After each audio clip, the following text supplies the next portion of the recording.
The Arizona desert stretches out like a black canvas under a million stars, and out there on Highway 93, you can hear the growl of 25 Harleys slicing through the night. I'm Jake, Iron Callahan, leading my Road Saints crew back from a charity run, the kind we do every year to raise money for kids fighting battles bigger than any of us can serve. Mostly, the kind that doesn't care how tough you think you are. Tonight, though, something's off, like the air's holding its breath, waiting for trouble to spark. I'm gripping my handlebars, the cool night wind slapping my face, thinking about my son, Liam, who's turning 9 next week. For the first time in years, I'll be there to cut the cake. No courtrooms, no lawyers breathing down my neck after a custody fight that damn near broke me. In my side mirror, I catch a glimpse of my right-hand man, Nate Hammer, Russo, steady as ever, his bike humming like it's part of him. Nate's been through hell, lost his little girl to a drunk driver 2 years back, and these rides, they're his way of keeping her light alive, raising funds for safe driving programs. The rest of the crew, they're not what people think, bunch of greasy outlaws looking for a fight. Nah, we're welders, ex-Marines, dads, guys who found a family when the world kicked us to the curb. Then I see itered and blue lights flashing behind us, cutting through the dark like a bad omen. My gut twists. Real cops don't run solo stops out here at midnight, not on a lonely stretch of desert road with nothing but sand and cactus for miles. I raise a hand, signal the crew to slow, and we pull over, engines going quiet, the silence so heavy you can hear boots crunching on gravel before you see who's coming. My phone buzzes. Liam, texting me from his mom's place. Dad, you home soon? Had a nightmare. My chest tightens. I promised him I'd be there, that the wild days are behind us, but now those lights are screaming trouble. 2 guys step out of a beat-up Dodge Charger, rigged with strobes you can buy off eBay for $100. The taller one, Mitch Carver, adjusts a fake badge pinned to his chest, his hands shaky like he's one bad decision from falling apart. His buddy, Ryan Holt, grips the wheel in the car, his knuckles white, like he's holding on to his last shred of nerve. Mitch walks up to me, trying to look like he's got authority, but his eyes wild, desperate, like a guy who's already lost everything. License and registration. He barks, voice cracking like he's reading lines from a cheap cop show. Ryan's out now, circling the crew, hand on what looks like a real gun, but probably isn't. These guys aren't cops theory amateurs playing a dangerous game. I hand over my license, slow and easy, no sudden moves. What's this about, officer? I ask, keeping it polite, but sharp, the way you talk to someone you know is full of it. Mitch mutters something about a routine stop, suspicious activity, but it's hollow, like he's choking on the words. Ryan's barking orders now, telling everyone to get off their bikes for a contraband search. The crew doesn't budge. Nate steps up beside me, calm as a desert sunrise, hands open. You got a warrant for that, sir? He asks, not aggressive, just pointed. Ryan freezes, his script falling apart. He's not ready for pushback, not from a bunch of leather-clad bikers who know their rights better than he does. That's when Eli Scribe, Torres, pipes up from the back, his voice quiet but cutting. Eli's our bookkeeper, used to be a law clerk before he joined us, and he's got a mind like a steel trap. You need probable cause for a vehicle search, he says, adjusting his glasses, looking more like a librarian than a biker. You got that, or are we just chatting under the stars? Mitch's face goes pale, sweat beading despite the chill. These guys didn't plan for a debate. They thought we'd be easy marks, roll over for their fake badges and fake guns. I look at Mitch, really look at him, and I see something I recognize: fear, the kind that eats you alive when you're fighting for someone you love. I've been there, staring down a judge who didn't give a damn about my PTSD, my service, my rights as a dad. Kid, I say, soft but firm, what's really going on here? It's not a challenge, it's an opening, like I'm tossing him a lifeline. Mitch flinches, like I've punched him, and for a second, the mask slips. It's my boy, he blurts, voice raw. Caleb, he's 5, got a heart condition, surgery's $100,000, insurance won't touch it. I'm drowning, man. Ryan grabs his arm, hissing, shut up, Mitch, but it's too late. The truth's out, and it's heavy, like the desert itself is pressing down on us.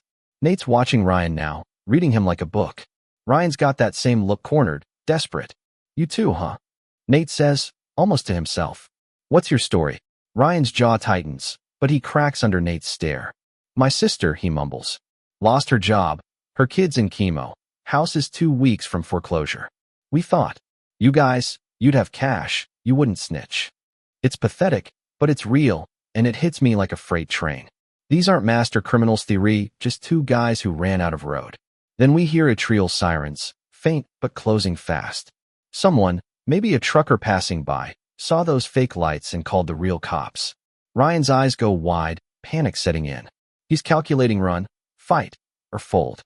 The crew shifts, not threatening, just present, a wall of leather and loyalty. Nate speaks up, his voice low, like he's talking to a spooked horse. You've got about 2 minutes before this gets real messy. You don't want that. Not for your sister, not for your kid. Mitch looks at me, like he's waiting for me to decide his fate. I pull out my phone, show him a picture of Liam, grinning at a county fair, cotton candy all over his face. This is my boy, I say. He's 9. I almost lost him to a system that didn't give a damn.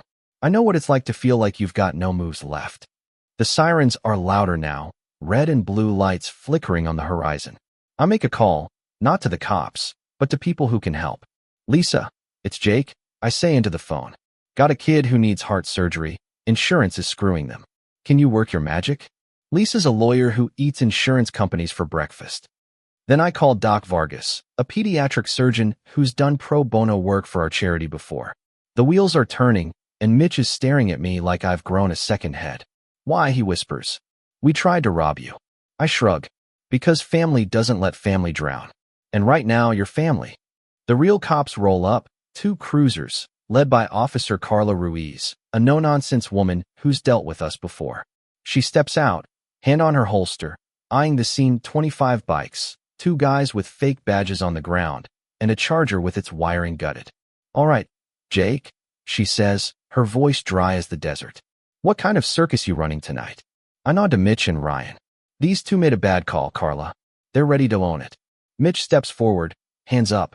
We impersonated cops, he says, voice steady now. Tried to rob these guys. We're sorry, and we'll cooperate. Ryan nods, looking like a man who's finally let go of a weight he couldn't carry. Carla raises an eyebrow, probably thinking this is the easiest bust she's ever made. The crew stays quiet, but Nate speaks up. We're witnesses, officer, and we're going to make sure their families get through this. As Mitch and Ryan are cuffed and read their rights, I'm already on the phone again, calling Maria, who runs a nonprofit for families in medical debt. By the time the cops are done, Caleb's surgery is being scheduled, and Ryan's sister has a lawyer fighting her foreclosure. It's not a get-out-of-jail-free card. There's consequences, community service, maybe probation, but it's a start, a real one.